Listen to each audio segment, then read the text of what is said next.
മനസ്സിലാക്കുക, ലോകത്തിലെ ഏറ്റവും സേഫ്റ്റിയുള്ള രാജ്യം എന്നറിയപ്പെട്ടിരുന്ന ഓസ്ട്രേലിയ ചോദ്യചിഹ്നത്തിലോട്ട് പോയി. നിങ്ങൾ മനസ്സിലാക്കേണ്ടതാണ്, ഓസ്ട്രേലിയയിൽ ഇംഗ്ലീഷ് കഴിഞ്ഞാൽ ഏറ്റവും കൂടുതൽ ആൾക്കാർ സംസാരിക്കുന്ന രണ്ടാമത്തെ ഭാഷ എന്ന് പറയുന്ന അറബിക്ക. മാസീവായിട്ട് ഓസ്ട്രേലിയയിൽ ആൾക്കാർ ഇല്ലീഗൽ ഇമിഗ്രൻസും അതും ഇതും പ്രശ്നമുണ്ടായി കഴിഞ്ഞപ്പോൾ കയറി വന്നു. പാകിസ്ഥാനിൽ നിന്ന് പോയിട്ടുണ്ട് ഇഷ്ടം പോലെ. ഈ കൊലപാതകം, ക്രൂരമായ ഈ ടെറർ അറ്റാക്ക് നടത്തിയ അപ്പനും മകനും ഇസ്ലാമിക ജിഹാദ്, ISIS ഇതിൻ്റെയൊക്കെ പാർട്ടായിരുന്നു. അതായത് മനസ്സിലാക്കുക, ഇവർക്കെങ്ങനെയാണ് ഇതേപോലെയുള്ള സംഭവങ്ങൾ, ഇതേപോലെ ആൾക്കാരെ കൊല്ലാൻ മനസ്സ് വന്നത്.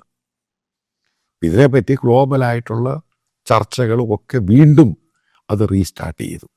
നിങ്ങൾ മനസ്സിലാക്കേണ്ടതിൻ്റെ പ്രധാനപ്പെട്ട ഒരു പോയിന്റ് ഉണ്ട്. ഓസ്ട്രേലിയ 16 പേര് മരിച്ചു. കഴിഞ്ഞ 1.5-2 മാസത്തിനുള്ളിലാണ് ഇന്ത്യയിൽ 12 പേര് കൊല്ലപ്പെട്ടത്. റെഡ് ഫോർട്ട്, അതായത് ഞാനിരിക്കുന്ന സിറ്റിയിൽ ഇതിനടുത്തായിട്ട് റെഡ് ഫോർട്ടിൽ 12 പേര് കൊല്ലപ്പെട്ടത്. ഒരു ട്രെയിൻഡ് ഡോക്ടറാണ് ഈ ബോംബ് കൊണ്ടുവന്ന് പൊട്ടിച്ചത്. അതായത് വിദ്യാഭ്യാസം ഇല്ലാത്തവരല്ല ഇതൊക്കെ ചെയ്യുന്നത്, വിദ്യാഭ്യാസം ഉള്ളവരാണ്.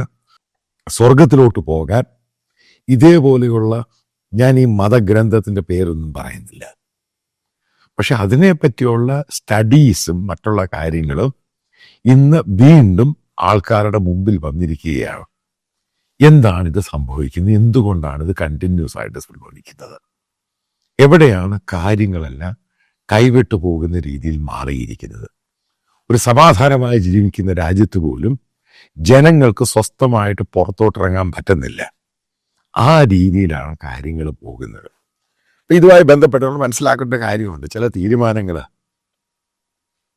ഇസ്ലാമിക രാജ്യങ്ങൾ തന്നെ, പ്രത്യേകിച്ച് ഇന്തോനേഷ്യ, ഏറ്റവും കൂടുതൽ ഇസ്ലാമിക വിശ്വാസികളുള്ള രാജ്യമാണ് ഇന്തോനേഷ്യ. നിങ്ങൾക്കറിയാം, അവർ 7-8 വർഷം മുമ്പ് അവർ വലിയ രീതിയിലുള്ള മാറ്റമാണ് കൊണ്ടുവന്നത് ഇസ്ലാമിൽ. കാഫിർ എന്ന വാക്കെടുത്ത് കളഞ്ഞു. മദ്രസകളിലൊക്കെ പഠിപ്പിക്കുന്ന സമയത്ത് വളരെ സ്ട്രിക്റ്റ് ആയിട്ട് പറഞ്ഞു, വേണ്ടാത്ത കാര്യങ്ങൾ പഠിപ്പിക്കരുത്. ഇസ്ലാമിക രാജ്യങ്ങളാണ് ഇത് ചെയ്തിരിക്കുന്നത്. അവർക്ക് മനസ്സിലായി ഇത് ശരിയായിട്ട്, ആ രാജ്യത്ത് പോലും ശരിയായിട്ട് ഈ സംഭവങ്ങൾ പോകത്തില്ല.